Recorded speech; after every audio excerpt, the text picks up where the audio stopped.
This has to be one of the most exciting winters we've ever had. The regulation change is absolutely enormous. Every element of the technical function is having to get their thinking caps on because it's one hell of a challenge for us. Every time you run a Formula 1 car, you're learning. The cars have so many sensors and the data we gather is phenomenal. We're always trying to understand the better ways of processing the data and performance optimizing from that data. So throughout last year, we had the input obviously of Sebastian joining us. We learned a lot how we had to adapt to the changing regulations and how to optimize the car. There's a few new circuits we went to which we learned about as well. So I think overall we're in a really good place heading into this season. We learnt a lot last year on how to optimise that car. Some of the lessons learnt do directly cross over to the AMR22, but there are some quite fundamental differences too. The biggest thing really is the tracks we went to that we've never been to before. But you're forever learning. Every time these cars run, there's so much data, you just learn all the time. Obviously, we expect the top two teams who are fighting for the championship to still be, the strongest teams. But really, then the midfield group was actually quite close as far as lap time goes, and we're really hoping to be able to fight strongly back within that midfield pack. So that's really what we're aiming for this year. Yeah, I really expect Sebastian to hit the ground running this year. He had a difficult start to the year last year, due largely to unreliable testing, so he got very little mileage in the car, a very different philosophy car and a very different philosophy team. So it takes a while to get used to, but he's very embedded in our team. He's working hard in the off-season with all his engineers on the simulator, and he's raring to go, and I think he'll be good from the get-go. Yeah, we were very interested to get Sebastian on board because he's won races, he's won world championships, he's worked at championship winning teams, That was really interesting for us to get his mindset, the things that he really focuses on. We're very data driven, but the driver's one of the best sensors in the car too. So to get their input is really useful. A lot of the stuff that we were doing already, some of the stuff we'd not thought of, and that was the idea of getting him on board. With Lance, he's been on a journey since he joined our teams. He's forever learning. He works really hard with his engineers, simulator sessions before every event. A lot of people don't see all that stuff, but he really enjoys that work. He enjoys working with his engineers, and we're just seeing improvement and learning all the time. There's such little testing, so you learn at the races. You learn that way of analysing the data, of getting the most out of yourself, getting the most out of your car, your team of engineers, and he's on a great trajectory, and we've seen that if we give him a strong car, he can get the strong results. Lance has always been very interested in the technical side, and he knows how important his words are from a feedback side, both for us optimising the car at the track, the aerodynamics, the tyres, the mechanical side of things, but also all the people listening back at the factory. So he knows to be considered with his feedback, but he's got a very good feel for the car, a very good understanding of what is his main limitation.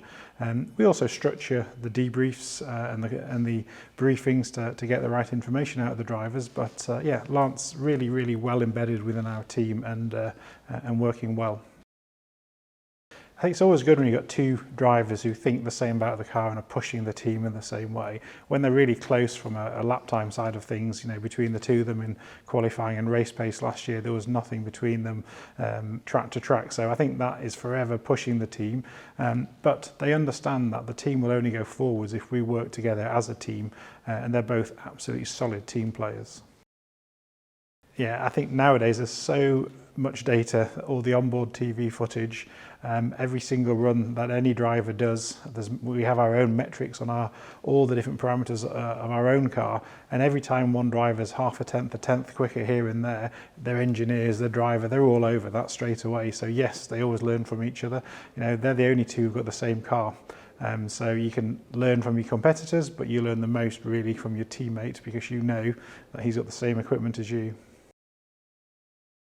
Barcelona winter testing this year is going to be the biggest challenge ever in Formula 1, I think. The cars are so radically different. We need to just understand the reliability of the car. Does it do what we think it should be doing on track? Just get the main systems and the through speed range. Do the aerodynamics do what we think they should be doing? The whole correlation process is quite paramount during the winter testing phase. We've also got the 18-inch tyres to get on top of. They are different. Unfortunately, you go testing those in Barcelona when it's 5-10 degrees ambient, so it's not ideal. But again, we're data driven. We have so much instrumentation on the car, on the tyres, all the aerodynamics, and it's about doing your homework. We've got a very detailed plan of the data we need to get, but we need the car to be running reliably, to be able to gather that data so that we can post-process it and prepare for the next test and then the first race. So yeah, it's going to be a very, very busy programme. Fundamentally, we're trying to qualify and race these cars in Bahrain and the next 22 circuits after that. So that's the end goal. Everything that we're going to be trying to achieve throughout Barcelona testing and Bahrain testing is preparing for that.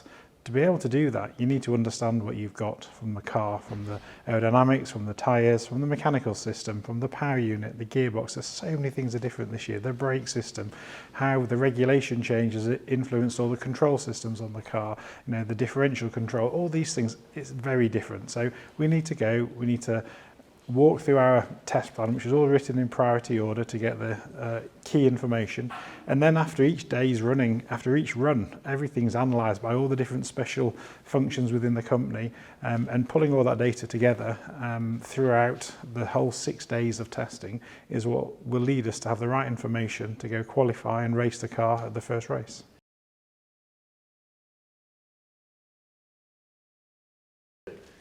Yeah, the car is continually developed in the wind tunnel and CFD, and the mechanical design guys, you know, what we're running at the track is never what they're working on. They're always a step ahead of us. It's all about performance optimization, so getting the right parts to the right tracks at the right time, you know, the right rear wing levels depending on the efficiency of the circuit, any reliability problems that you've had in testing, making sure that you hit them all hard so that the first race you are there at the checkered flag at the end. You know, that's going to be so key at the start of this year, such a huge regulation change, just to make sure that the cars are reliable. You know, there's no point being the fastest if you can't actually get to the checkered flag. So make sure the car's reliable, make sure it does what you think it should be doing, and then it's about, you know, optimizing them, making the most once the developments come to the track. Again, you're back to the not quite square one, but understanding them. Do they do what they should be doing? How do you then get the most out of them at that specific track? And it's just a continual process. It's great fun from an engineering side, but yeah, so it's a really good question, learning new circuits. We had to do a lot of it in the last couple of years with the calendar changes. And Miami looks a really exciting circuit and slightly atypical to some tracks as well. So it starts just with the basic CAD information, generating a circuit understanding. We can do some basic lat simulations to work out the circuit efficiency to allow us to understand the kind of rear wing levels we're going to need for that circuit. But then nearer the time, we will go out and we will laser scan the circuit to be able to build a full model within our simulator, so that our simulator drivers and our race drivers can come and learn the circuit. We can sweep through some of the standard setup items. All our offline simulation tools also use that circuit scan as well. So it's just about getting the right information, making sure that your development and software and simulation tools, I should say, are all up to speed so that you can plug in a new circuit and your tyre model, your aero model, your mechanical model, everything understands, bang, off you go, and then you can optimize the car from there. So at least when you turn up at the circuit, you're on the front foot. You've got an idea of the characteristics of the circuit, the kind of setup you should be starting with. And we're very fortunate with our technical partners is that they have a real ability to help us with the data gathering, the data processing, getting the data back to the factory as quickly as possible, tools to help us understand the data, process the data, visualize the data. And having such strong technical partners when our job is all about data, it's been really, really powerful for us.